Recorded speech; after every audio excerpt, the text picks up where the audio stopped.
Welcome back to the podcast, Macauley. We said we'd do part 2. So if we take it from where we left off, which I think was your Europe trip. So if you carry on from there, mate, that'd be brilliant. Yeah, so I think we left off just at the Bled 52 Pounder, which, like I said, it was on the last day of Bled. And that sort of, I had another mirror after that, a smaller mirror, nothing compared to a 52-pound mirror that Sam had, but that sort of sealed off our last day, and it made up for all the heartache of obviously everything that went on. It was quite a hectic time. Yeah. And then the plan after was to go to a lake in Italy. We knew nothing about it. I found a post on a Italian carp forum. It was all written in Italian, and I translated the first sentence, and it said "many, many big carp." so that was me. I was prepared to drive all the way to Italy for this. Yeah, exactly, for this one sentence. But thankfully, as I said, I mentioned last time about this nice Italian guy that we met. We talked to him a little bit. We told him about the lake, and he warned us away from it. He said it wouldn't be worth our time, so we didn't want to risk it. We only had 3 or 4 days left fishing, so we didn't want to go and sit by a lake. It was massive. I tell everyone it's like Italy's version of Bled. It was this massive, like, public water, crystal clear water again. Yeah. And you had all the kayaks and canoes and all the sort of things you have on Bled. So thankfully, he told us not to go there, which was a shame because we was looking forward to it. And again, it was a bit like the unknown, and that was seriously unknown. But instead, I messaged my mate who was fishing in Croatia a few months previous to this, and he did really well. And it was there's no chance I'm going to pronounce the name of the lake, but it was the lake that was on Monster Carp, I think, in Croatia. So we headed there. We didn't know anything about it apart from what my mate had told me. And I think it was about a 3 or 4 hour drive there. And we got there, and it was totally different gravy to what we was fishing, like what we'd been fishing like in Slovenia and stuff. And it was proper European fishing. You know, you got people with like 4 rods on pods, like concrete banks, like on the dam wall, and it was just put as much bait out as you can, and hopefully you'll catch a few. And the day we turned up, we messaged the owner and told him that we was coming. Is it all right? And he's just said yeah. So we drove there. Then as we got there, what he didn't tell us is that there was a match on, so we couldn't fish straight. There was a carp match, so we couldn't fish straight away. So we had to, and then we got tired of waiting, so we went all the way around the backside of the lake, and just threw the rods out for the night with the plan to move to the dam wall when the match was over. That night, I caught a small mirror and slipped it back. There was lots of snakes and things around, which I'm not too fond of, so I didn't spend too much time out of my brolly. And then the morning came, and we moved around to the other side, and my mate absolutely teared it to bits when he was there, and he was like, because it is meant to be a runs water, and he had like tons and tons of fish, and we just wanted a few and would be happy, sort of get some more footage for the film. But that wasn't the case. Unfortunately, we just timed it so wrong. There was, like I said, there was that 3-day match on. The winner put 72 kilos of bait out over the 3 days. There must have been about 40 people taking part, so you can imagine the amount of bait that went in. Yeah. To top that off, the lake's situated at the bottom of some mountains and valleys and stuff, and we had unbelievably crazy weather. I've never sat in a storm like it. And we got speaking to an English guy the day after all the weather cleared up, and he was telling us how he's been marking, and his spot's 10 centimetres deeper. And so obviously all that cold water coming in, all the food that was in there, we couldn't have timed it worse to be fishing this lake. Yeah. And to be honest, our downfall was trying to go somewhere after Bled, because Bled was the penultimate, that is the place, and nowhere could have match that. So this Croatian lake had a hard feat to start with, but there was no chance it kept up with the sort of quality of bled. So we carried on fishing, much to like we didn't want to be there. We knew it wasn't gonna. So we didn't want to be there, but we knew it was the only sort of option we had. By this point we was in Croatia, which is even further away from Slovenia, and we didn't have many days fishing left or of the trip. So if we left for somewhere new, we would only been there for a night or a day or something like that. So we just stuck it out, and Sam, who I was with, was pretty deflated at this point. Yeah. But he ended up catching, again, this, I think it was a 42-pound mirror.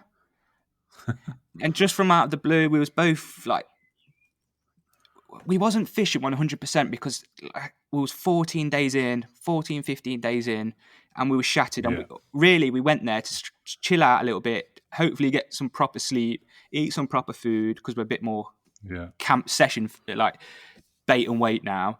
So we had more time. Yeah. But yeah, for me, it didn't happen. But for him, he caught another 40 again. It wasn't the nicest of fish. It was a pale, big old frame, and it was just a football, really.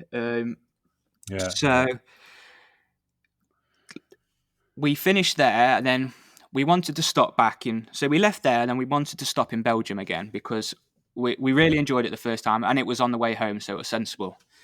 So we pulled up to Belgium, the same spot I caught from previously, and now where it was, there was a few boats to the right and to the left of us, and that was it. They were the only boats on this sort of stretch of canal. So when I left, I put a lot of bait in just in case we was going to come back, because it is close to sort of the crossing. It's only a few hours away. So I put all this bait in, and then when we came back on the way home, I fished on it, and for the whole night I had nothing. And then about 4 a.m, my rod's just gone. I was fishing with a pod because it's concrete banks in this particular spot. And I remember just looking down, and my pod was just being dragged across this concrete bank, and I was fishing with 2 of the black off sawn-offs, 2 alarms, and I was just thinking if that 2 of the scope reels, if that went in, that was a lot of money that was not being retrieved. And I just saw it, and just my heart was racing, and I could just see it scraping along the bank because I had a fish on, and it was just going. And I jumped out of my bag as quickly as I could, sort of grabbed the pod as the rods was hanging in the water, got the rod that had the fish on, and I pulled everything back up, and I started playing it. And then I was pulling the net out, and I netted that one, and literally as I put the net under, the other rod's gone. And for saying we was there all night, in the last hour, 2 hours, I think we packed up at around 6. So yeah, from 4 till 6, I was just having bite after bite. And it was getting quite messy because you'd have one on, and the other rod you'd just got one in, the other rod will go, and then you'll sort them both out, put the rods back out, and then it would go again. And we was just thinking, like, there was only small commons, nothing like the first common we caught, but it just sort of it was just such a nice way to finish off, because just to continually catch fish just for the last morning, it was just a super nice way to be like, right, this is the end. This you knew then it was your last fish, so you could enjoy it. But at the same time, I kept turning around to Sam. He was like, we need to leave to get the crossing. And I'm like, I'm getting a fish every time I cast out here. How do you expect me to jump in a car and leave? But yeah, he managed to like pull me away, and we got in the car and we drove back, and got in England late that night. And yeah, just that was it. That was the trip. And then it started the editing process of the video, which obviously is not a short time at all. If anyone's watched it or will watch it, I think it's about 24 minutes long, and it took a month to edit. So wow, let's talk a bit about that, the video and photo side of things. Yeah, so first of all, massive props to anyone that, 1, films themselves when they're fishing, or 2, just anyone that just continually does it. whether it's they work for a company or they just do it for a hobby or whatever, because it isn't easy. I'd say it's one of the most. It's sort of like documentary filming, because you can't plan anything. You just have to go with it. So even when we go out filming now with an angler, you can't have this big long plan of what's going to happen, because he might not catch a fish, and then this particular part you've planned to say whilst he's holding a fish, you can't say it. So now where are you going to fit that in? And or maybe he catches 10 fish and he's absolutely smashing it, and then what are you going to say? So it's like you really have to be on the ball and on the spot and just thinking. So it isn't easy. And then again, I know you spoke about it with a few of the other guys that you've had on, but trying to film yourself and fish like the Europe trip was, it was like a vlog style video, super difficult, because it's full on, isn't it? And you've got, like you said, you're constantly thinking about the video, how it'll look to others, doing everything in sequence. Yeah, and it does, like I said about losing them fish, maybe I would have caught them fish in bled if I weren't so nervous about the video. And maybe I'd been sat here talking to you now about me catching a 50-pound common. But it's one of those things, ain't it? I don't think you can fish to your full potential whilst you're trying to film. Because, one, you're less likely to move because you've got all this gear. We was walking around with several cameras, a drone, a gimbal, and a big camera, and a mic and stuff, and it is heavy. So just that alone, sort of carrying more gear, you're just less productive and less active, which obviously affects your fishing. And then not only that, but if you want to get different angles and get you walking past and try and tell the story, you're going to have to set your camera up, walk off, walk past the camera, come and get it. If it wasn't right, you're going to have to do it again. And it's just, all of that takes time from fishing. And the Europe trip taught me that, and taught me how it affected my fishing in a bad way. So now when I go out filming with any anglers, and they seem to really like it, and I always turn around and say, look, fishing is the king. Don't worry about filming. Don't worry about this or this. If you don't catch a fish, we haven't got a film to put out. So I'm not going to have you waste 2 hours of the day walking back and forth through the camera. Yeah, exactly. But they know that. They all know that. Yeah. But I'm not going to waste 2 hours of the day of you walking to and from the camera and doing all of these shots over again. Because if that takes, you could catch a 30-pound fully scaled mirror in that time, and that alone would make the piece. So, if anyone wants to get into the filming, just make sure you fish first and then film. And then, because you could have all of this mega footage and all of this like really nice B-roll, and it all looks perfect, but you've got a 15-20 minute video and you've not put a fish up. So it's not really a fishing video then, is it? Well, there's there's wheel blank. There's that side to it, isn't it? Would you not consider filming one and showing, an unsuccessful trip? Well, that's a good question, and I guess if there's any way you can do a poll about this or something, I'd be interested to know, because I'm sat on around a 20-minute video of Steve Briggs. We went to Thorny Weir just before lockdown, and he blanked. We was there for 24 hours, and he didn't catch a fish. Mm-hmm. And I've not put that video out, and I don't plan to put the video out because he didn't catch a fish. And I don't want people to come on the app, watch a video for 20 minutes, and then not see a fish. But at the same time, you can learn things from blanking. Like you say, we all blank. Even the best anglers in the world blank. Yeah, I'd say, yeah, of course. But that is when you learn. It's like anything in life, isn't it? You learn from your failures. Yeah, I suppose. But oh, you've broken up. Oh. Yeah, you're there again. Yeah, gone. So I do get where people are coming from, but the video, putting content out, I feel like is the most rawest form of like creativity and put it, because you have this crazy idea that you think is going to be really good and really nice and all of this. So you pour all this hard work into it, and no one puts anything out that they don't think's good. So then you put it out, and no matter how it is, you go on YouTube and you can watch some like really amazing videos, and there's still people commenting on it saying, "Oh, this is this is that." Oh yeah, mate. Especially on YouTube, it seems to breed a certain type of comment on there. But obviously, I'd say don't confuse good with real, because I think Instagram is very. It's not real, is it?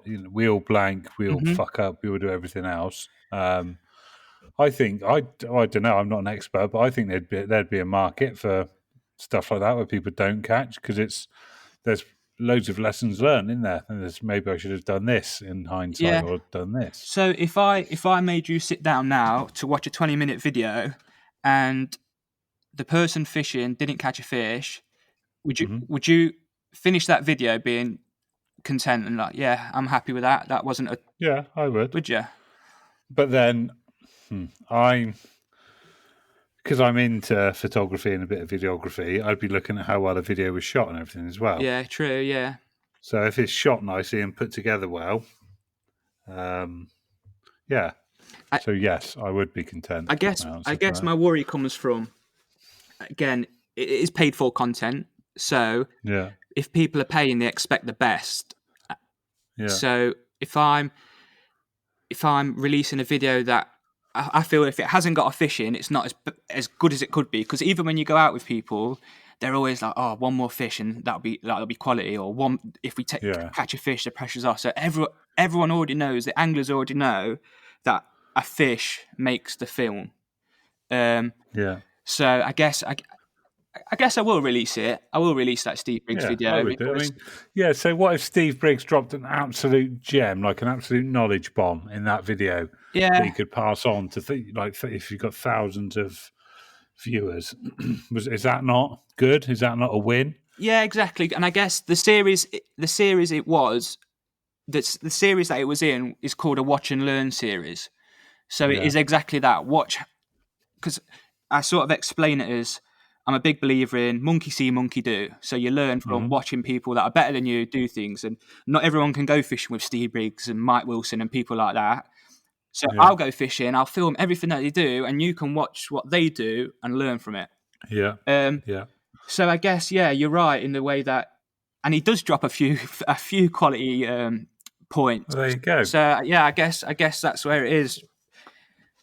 That's my answer. So expect to see that on the app within a. Well, I'll do a poll as well.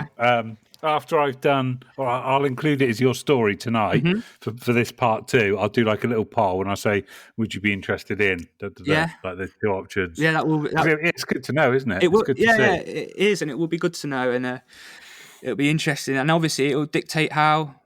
Obviously, we always want to catch a fish. But if people are watching it to learn and not for the fish, then maybe we'll switch it up a little bit and make it more informative. But we're trying to keep this series, we're trying to keep it a little bit informative but entertaining with the fish and some other cool little things we do. But I mean, look at it another way. What's more relatable? It's like, as humans, we sort of, although we shouldn't, we compare ourselves to people. It's just something we sort of naturally do. It's not healthy, it's not good, but it can be used in the right way. But if you're showing glossy videos of people bagging up all the time, and yet you're recording ones where they're blanking, or things just don't go to plan, or they can't get in a swim, or they can't get on fish, that's more relatable, isn't it? Yeah, the latter. Yeah, it is. You're right. Yeah, and I guess it's the same as all, like you say, all of this Instagram stuff where what you see is only the highlights, and I'm not a big fan of that, because the people that don't sort of get them same results put themselves down. So maybe. Well, I think we've answered that question, haven't we? The video will be going live. So all it could be, like the series could be, where did it all go wrong, or something jokingly like that, couldn't it? A bit of a play on words. Yeah, exactly. And like I say, he does drop a few knowledge, and the fishing was hard. There was no one that was catching, even the bailiff that fishes there all the time. He didn't catch a thing, and he was in the swim.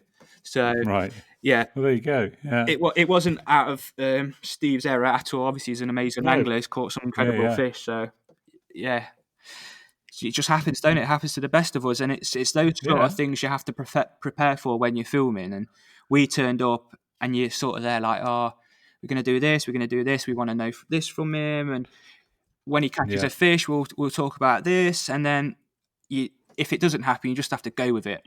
And Yeah. Of I feel course. like Yeah. that is the heart, and it's even more difficult when you are like us. We pay a day rate for the anglers, and we pay Hmm. we've got obviously the two guys that go out and film, Yeah. and we can't. If it's a company, if that was a company filming an angler and they didn't Yeah. catch, it's fine.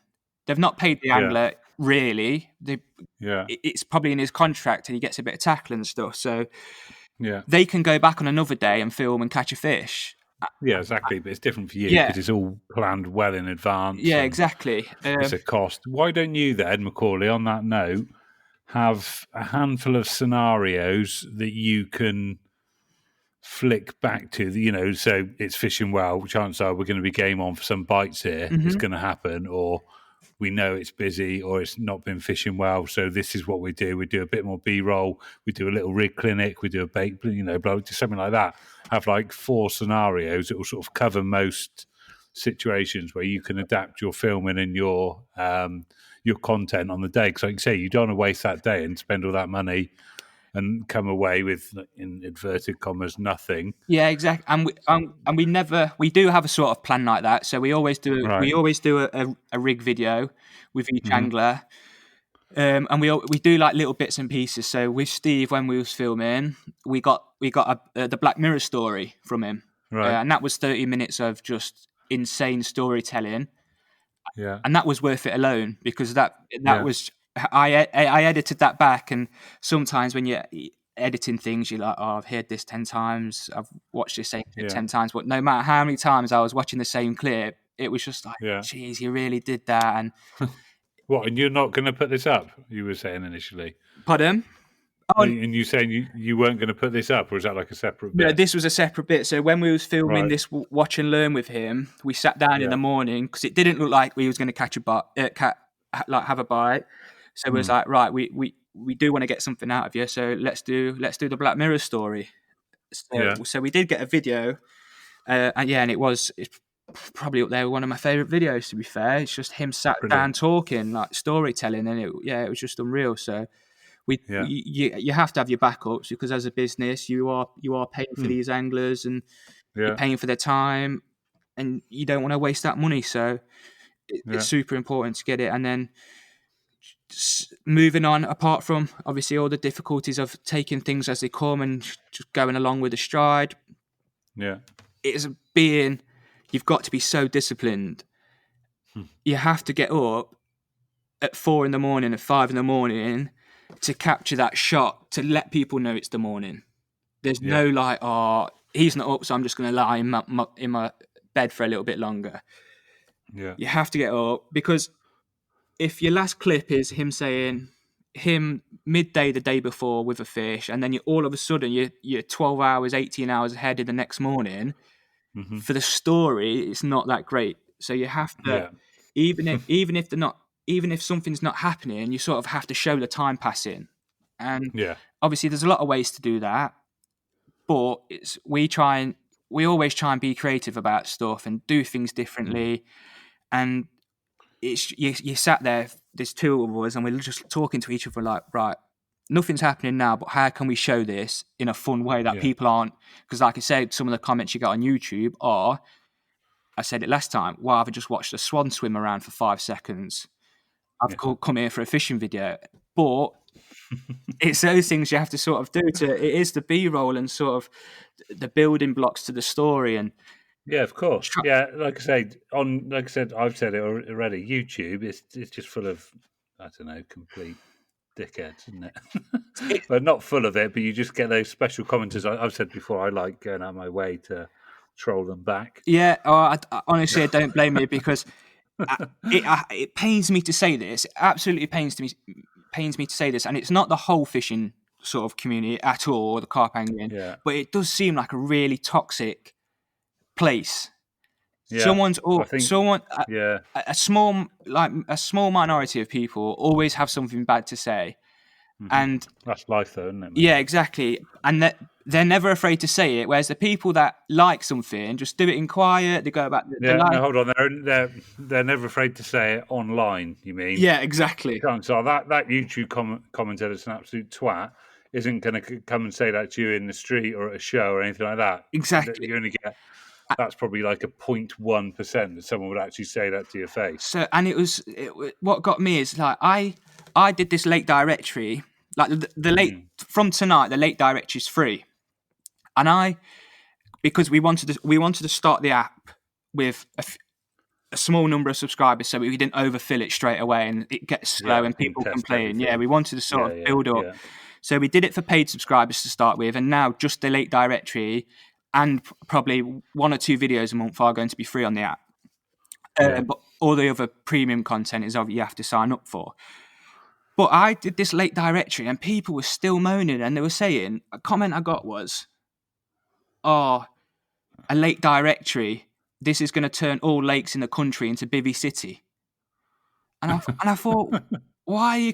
This is be thankful if that's what happens. That's what I want to happen because angling participation needs to go up, and if I can help it go up by doing this lake directory and give all of these fisheries more income because they're getting more ticket sales, then yeah, I've done my job. But no, this one guy's still complaining because he's late. Did you reply back to him? What did I? Yeah, I said exactly that. I said I hope so because then my job's done.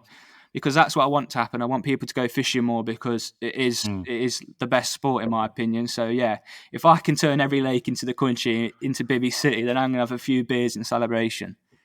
And all sorts of things. You get people like, oh, why am I going to pay for your videos when I can go on Yeah. YouTube and watch loads for free? And it's like, well, go on YouTube and watch them all for free. But Yeah. they're not free because you're paying for them. Because when you're moaning about carp tax and the price of a jumper being 40 quid, a small majority of that sale goes to the marketing team who then have this budget to film all of these fishing videos.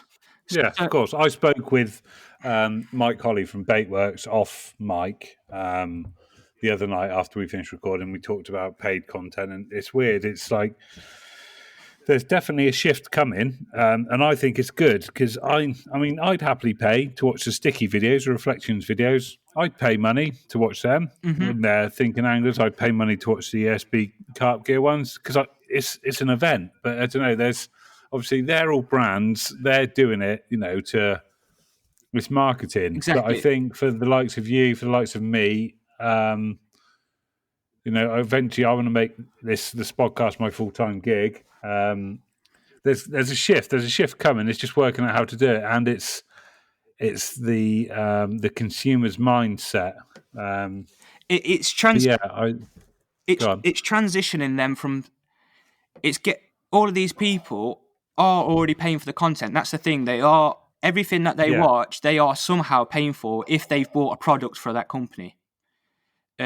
So you are paying for it, but we're just doing it in a different way. I'm not selling a T-shirt for a little bit more than what it costs. I'm not adding a little bit of marketing budget onto my T-shirt that I'm selling for then it to go to the marketing team to pay an angler to come out to film. And it's the same with brands. Brands obviously have these associates, fishing associates with them. Some really good anglers, obviously, because no one's going to associate themselves to a bad angler. And for them to get the free bait or the free tackle or whatever it is, discounted tackle, it's in their contract that they need to make X amount of films. So these brands haven't got to pay the anglers, whereas any pay-per-view sort of media platform have to. We every angler that comes on gets paid. It has to happen because otherwise they're not going to do it. And unless you're really, really big and you can be like, look, my videos get hundreds of thousands of views. Come on and inadvertently advertise your products just because of exposure. But that's not going to happen for a while. So yeah, you have to pay anglers, and these apps aren't cheap. Even to run it, it's not cheap. So everything has a cost. So yeah, we have. Let's talk on that. Sorry to cut across you again. That was going to be one of my questions, so it sort of makes sense to cover that now. What have you invested into Carper's yard, including all your kit and everything, like Including all my filming? kit? Well, again, luckily, I was I knew the developer that did the app, so we got it for super cheap. Not super cheap. Yeah. That's such a wrong word to use, because at 22 years old, that amount of money wasn't super cheap. Do you want to tell us or not? It should have been 50 grand. Yeah. It should have been around £50,000, but Yeah. it wasn't half that. I'll say that.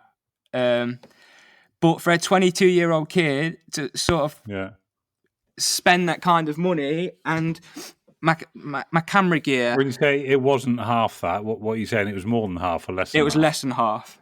Right. Because he did it sort of a bit of cash on the side, not cash on the side, but he would come home in the evenings from his day job and do that, and it was just a bit more work for him. So and I'm sure hopefully one day I'll pay him all back. But even so, it was a lot of money, and then the camera gear. What we film with cinema cameras that are 6K, like quality that is. So what, they're Black the Magic? camera. Yeah, Black Magics. Check me out. Them cameras are around £2,200 before you've got good any cameras, aren't they? Yeah, they are good. And go through batteries. Well, exactly. They go through batteries like hell, and I don't want to be changing a battery all day. So I spent £100 on this big battery that I strapped to sort of the back of my rig. And that powers it for like 2 days. I've never had to charge it whilst I've been out, to be fair. It's brilliant. It's quality £100 spent. Is it heavy? Yeah, it is, but I put it on like a shoulder rig, so it's your body takes half of it. But yeah, it is definitely heavy. It's heavier than the camera and the lens. Because it's quite a tiny camera, isn't it, for the capability of it? I don't know how they do it, because for a 6K camera, if you buy a 6K camera, well, Canon's 1DX Mark III, Mark II, that only goes up to 4K. And it's like £5,000. Yeah. And this. Have you seen their new R5? It looks silly, don't it? Absolutely ridiculous. What's going to be the catch? Is it going to be overheating or what? Like 8K? I know, it's got to have some. Well, everyone thought it was going to be a crop, didn't they? But it's not.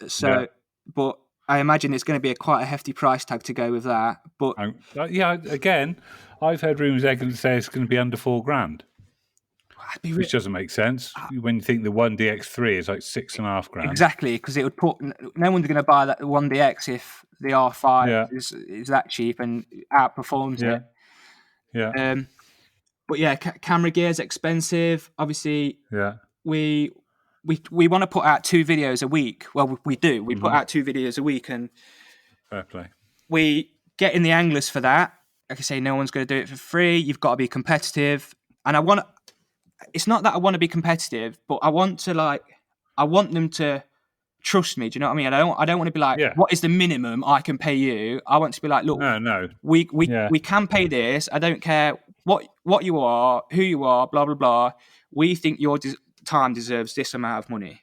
And we're not associated to anyone. We had no contacts at all, so it's not even like we could call upon our mates to message their mate to say come on and stuff like that. So we had to pay a good amount for them to say, we'll come on. And if you're trying to do two videos a week with an angler, that's a lot. So that's, and we sort of want to go from anglers from all over the industry. So not just stick to one sort of company or anything like that.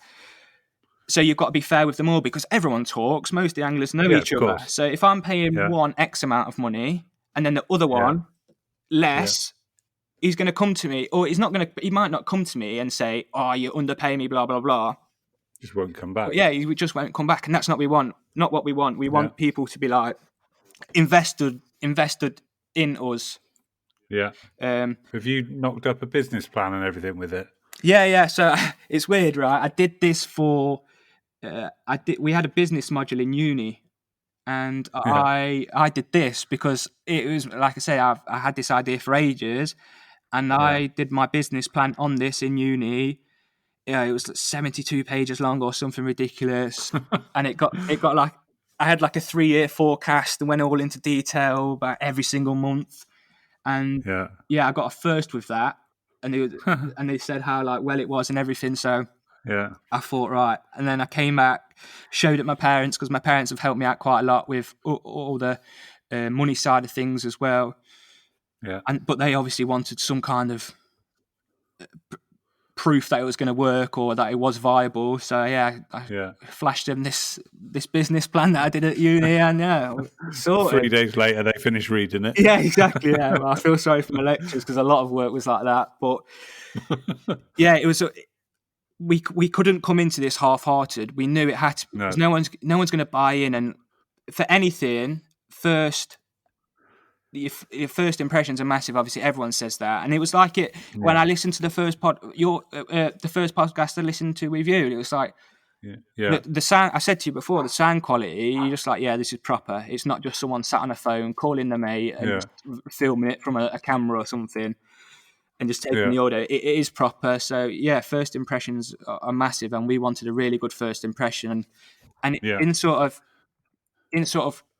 uh, development and stuff like that, you can either do things gradually. So we could have released a late directory and then the articles and then the videos and built up, Mhm. or you can do it all in one go. And we didn't want to do the sort of gradual release of small bits, because upon talking to people at shows, everyone said to me, what you need is momentum, and if you can get momentum, it will fly. Yeah. But you Yeah. need to get that momentum. And so we thought, well, if we're going to release a little bit here and a little bit there and a little bit here, how are we going to build that momentum up? And it was like, well, let's just release everything in one go. Everyone can see how amazing it is. Everyone can like join in, and like, and I always say this app, it isn't for me. Like, the cost of it's £4.25. That is, Right. compared to other pay-per-view platforms in this country and outside of this country, Yeah. it's almost half the price. And Yeah. I like filming, I like fishing. I didn't want to earn thousands and thousands and thousands of pounds from this app. I wanted it to be able to pay me so I can go and do what I love, film people fishing. So Yeah. it wasn't like all right, I pay out this much a month, I'm just going to double that, and that's what people are going to pay. I started with, I pay this, and just going to add this little bit on, and that's me. Like for £4.25 for what you get, I could have probably Is charged. that a month? Yeah, that's a month. Yeah. So, and for what you get, I could have done that at £6.99 easily. There's another app on. Is it an app? Yeah, there's another app on there, and I went on it to have a look, and it helps you find lakes and stuff, but it's hard to use, and it was £9.99, and it just helped you find lakes. Right. And it was fairly new, and I thought £9.99, and it just does that. How on earth are they getting like people paying that? And yeah, so I didn't want to be greedy and add loads of money on for profit for a subscription. I wanted it to be low enough so everyone could get it, so no one was at a disadvantage, but enough to cover the costs. Well, it needs. It's that balance, isn't it? And it needs to reward you, because you're the one taking all the risk. You're the one, like you say, putting in the daft hours as well, losing relationships, everything like that. It's all that stuff that people don't see, that don't run a business, that don't really get, and they probably never will really get. But for me, when you say it's got to put enough, it's got to make enough for you. For me, like at the minute, I'll be 100% happy if the app just paid for itself. So we had X amount of users, and it just ran itself. That would do me. I'm not bothered about taking it. I've got another job that I do on the side. That is a super, super good job for how old I am. Super lucky to have it. So if this just covered its cost, so I wasn't losing money, I'm sorted. That's me happy. And Go on. and my success then from the app, comes from, like, I deem myself successful is when I'm doing things like this and when I can talk about it. And if someone messages me that says, I watched this video and it was super, super good. You are the best person at creating videos. This video helped me loads, blah, blah, blah. That for me, I know it sounds super cheesy as well, but that for me is what success is. And it's not, all right, now you've got 300 grand in your bank account or whatever. Yeah. So, yeah, that side of it, it's money was never the reason for the app. It was just I just wanted to fuel what I love to do and not lose money, which is why I had to be paid for. And yeah, absolutely. Yeah, I get it, mate. What about marketing? How much marketing have you done? So we've set up a referral scheme. So anyone that's listening to this, if you ever want to download the app, use the code SPODCAST and you'll get 5% off. Lovely. So that wasn't a no, you didn't tell me to do that. But that was that. Thanks. And I even thought I better do that, and I'd completely forgotten. That is our main marketing scheme. So, right. Like I said, we wanted and no one does it at the minute. I don't know any fishing company that does it. So we wanted people to buy in to us. So we wanted anglers to buy in and be like, I'm going to stay with these for a long time. We're going to build a relationship. I'm going to earn some money because every time someone uses the referral code, we do pay the owner of the referral code a chunk of that money. So we don't take it all. Some of it goes to them because we want them to carry on using it, carry on liking it, carry on supporting it because it makes them money as well and they like it. So that was our main marketing scheme. So we've got anyone that comes on can have a referral scheme. They can promote their code, can have a code, they can promote it out and they can earn some money from it. So what about for all the people that don't know about you? How are you getting in front of them? So we partnered with Total Fishing Tackle, so we've got some super, super exciting news coming soon about them. But we sort of made a deal with them, and they were sending leaflets out in their mail orders with QR codes on. It was kind of a little secretive sort of leaflet with a QR code on. If anyone's got one, then send me a photo of it because I'd quite like to know where they are. And we like Willy Wonka in there. Yeah, exactly. So we sent out a few. We sent out. I don't know how many have been sent out now because obviously with the lockdown and them TFT closing down a little bit, so kind of tough. But we sent them out, and we went to TFT because they're mail order only. You can only, they have a small shop, but the majority of their stuff is online. And if people are going on their website to buy, if people are buying from TFT, they had to go online to buy it. And if they had to go online, they've got access to a laptop, they've got access to a phone or a computer, they've got access to internet. So if you've bought from TFT, you can download the app and you can sign up. So that's why we went to them. And then obviously social media, that's massive. Like I bet I can tell you what you do when an advert comes on telly, and everyone's listening to this. An advert comes. I do when I'm watching a film. Yeah, and I realise I've not watched the last 5 minutes because I'm seeing who's messaged me on Instagram or like. And everyone listens to this. The minute an advert comes on telly, they pick up the phone and they scroll social media. Social media is our biggest sort of marketing platform, so to speak. It's our biggest form of advertising. We advertise each video, we'll advertise the app in general, and we'll just see what people say from that. But obviously that goes to you can't really control who that goes to. Well, you can in a way. You can. In terms of if someone likes this page and likes this and stuff like that, and you can use ad pixels, but and demographic, and things like that. But maybe it was the wrong phrase to use, but you can't stop it from going.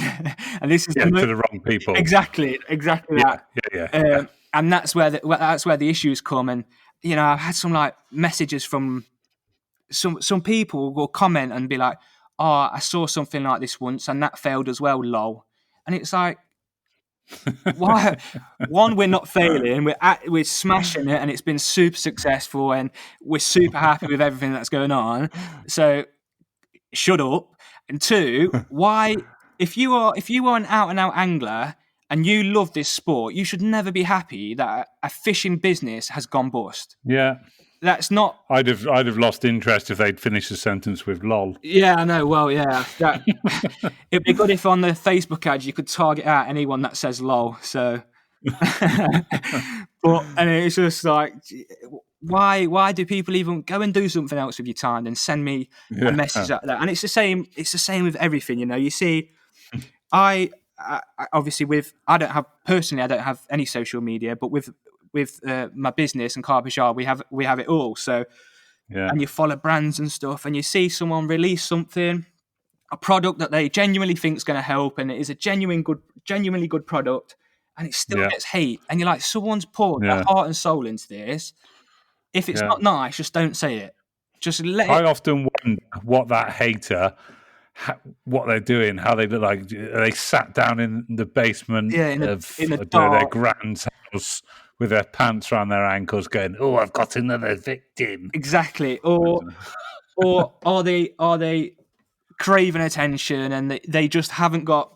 They're just jealous that they haven't got this product that someone else is saying how good it is, and there's loads of things to go into. And I guess that was when we was talking about the struggles of the app. That was one of the biggest ones for me, because this is my baby. Everything about this app is mine. Every little detail, etc. All the videos on there, they're all produced by me. Apart from that's changing. Exciting news coming soon. And yeah, it was just. I felt so like I took everything personally for the start of it.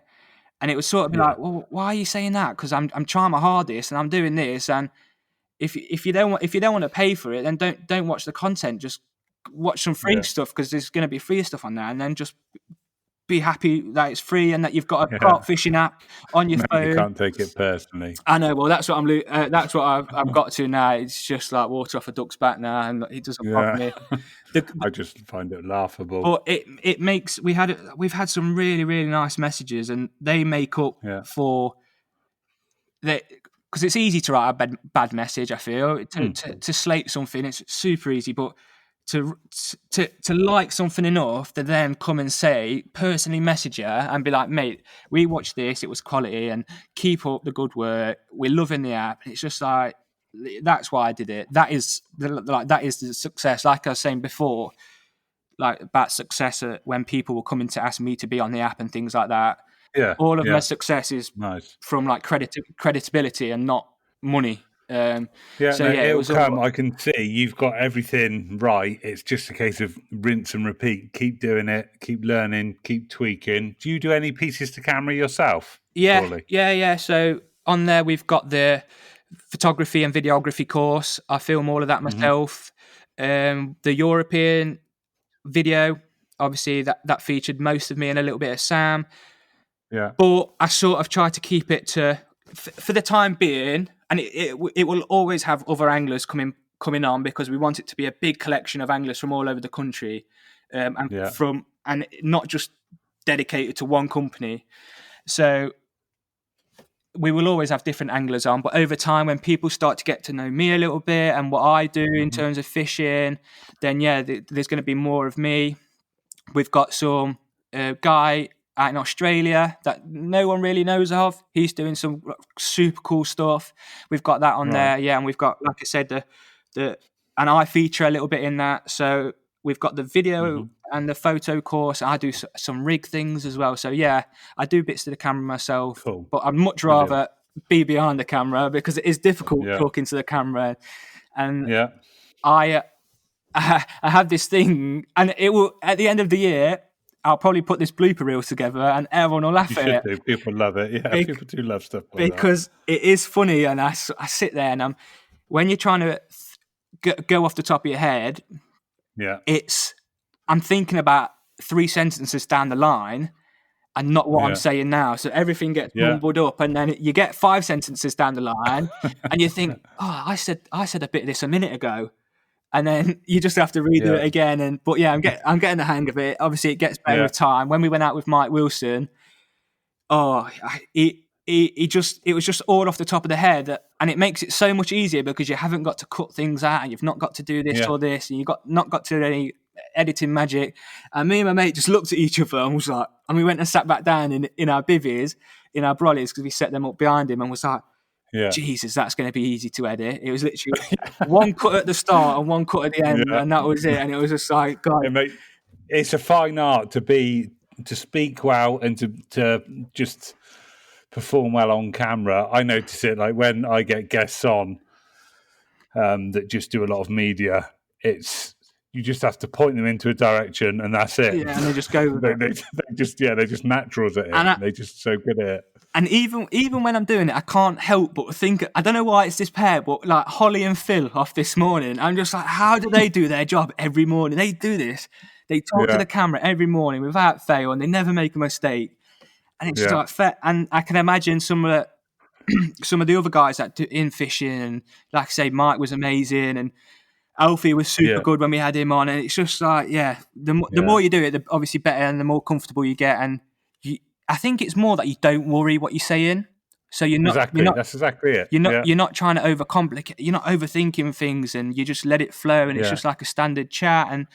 And then that's it, exactly that there, mate. It's just you're just talking. Just ignore that there's a camera there, and as long as you know what you need to get across, it's just a chat, isn't it? Yeah, exactly that. And for me, it's weird as well, because anyone that's done it, to look at a piece of glass where you can sort of see your reflection talking, and try and keep concentrated, which is the lens, obviously, and try and stay concentrated on what you're saying and not get distracted by your ugly mug that's looking at you back, and you just got to stay concentrated. And that's one of the hardest things for me, because I tend to wander off in different directions sometimes in my head. But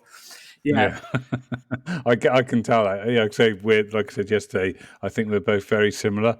There's always stuff firing off in my mind, like when I cut in, like I have done now again. It's because I've got this urge to ask it or say it, because I think it'll fall out and be replaced with something else in my head. Yeah, that's I have to write. If I don't write it down, it don't exist. And it's like every idea I have to write down, otherwise I'll forget it. And my notes pages on my phone are ridiculous. I went through them all the other day, and it was just like clearing them out. And it was. I use Siri for a voice note. That's not a bad shout, to be fair. Yeah, like, cause when all of my ideas come when I'm driving, exactly, I can't write it down, and then someone will call or something, and you forget it. So I'm like, I started using that take a note option. I didn't know that existed, because what I used to do is call people and be like, or I'd be like, hey Siri, text so and so, and then I'd get them to text this message, and then I'd have to do it again and be like, don't worry about that, it was just a note for future Macauley to write down. Gobbledygook, but awesome. Okay, mate. I think what we'd do, I've got that question to ask you from our previous guest, and that's what's your biggest bait edge that you can sort of share? So I thought, when you asked this, I struggled to think of something, and then the minute we stopped the call, I knew what I wanted to say. And it's not my biggest bait edge. It's not something I've done, but it's something I've always wanted to do. And the sort of logic behind it comes from the aquaculture trade and practices that you do there. So when you're treating fish, obviously fish live in water, or their surroundings are what goes into them, really. So if the water's bad, through their pores in their gills and stuff, they will sort of suck up some of that, and it will make them bad, in really simple terms. Mm-hmm. So in fish farms and aquariums and stuff, they give fish salt treatments, or they will add salt to a fish tank. Right. And although all freshwater species shouldn't be in salt water, what that salt does, a small percentage, adding a small bit to a tank, or like a fish farm or something, it blocks the pores up of the fish. So instead of them, if you can imagine, if 100% of their pores were clear, and the water quality around them's bad, they're taking in all of this crap. If you block up half of their pores, they're only taking half of that crap in. So that's why salt is used in aquariums if fish are ill or whatever. So I always wanted to, and this might be a proven thing, it might not be. I wanted to see if in like a bay in the summer, if there's ever quite bad water quality, if you buy, particularly if you're on sort of by a farm or fields and stuff, and the farmer's spraying his crops with fertilizer and stuff, it's going to add excess nutrients to the water, and it's going to give off some pollutants. The fish don't like that.